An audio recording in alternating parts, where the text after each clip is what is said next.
Hello everyone.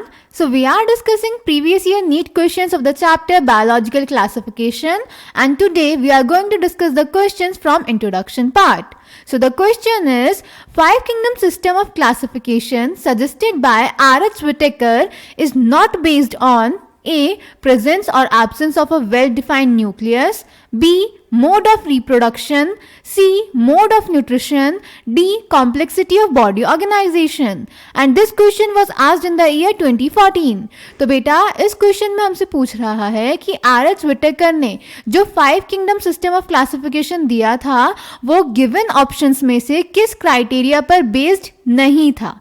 तो इसके लिए पहले हम एनसीईआरटी की लाइंस देख लेते हैं जो हमें बता रही हैं कि विटेकर ने किस बेसिस पे 5 किंगडम सिस्टम ऑफ क्लासिफिकेशन दिया था.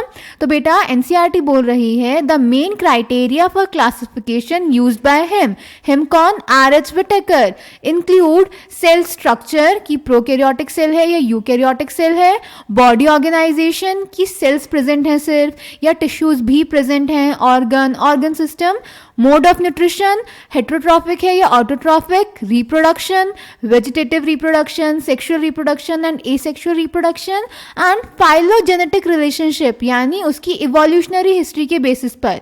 तो ये मेन 5 क्राइटेरिया यूज किए थे आर.एच. विटेकर ने 5 किंगडम सिस्टम ऑफ क्लासिफिकेशन देने के लिए.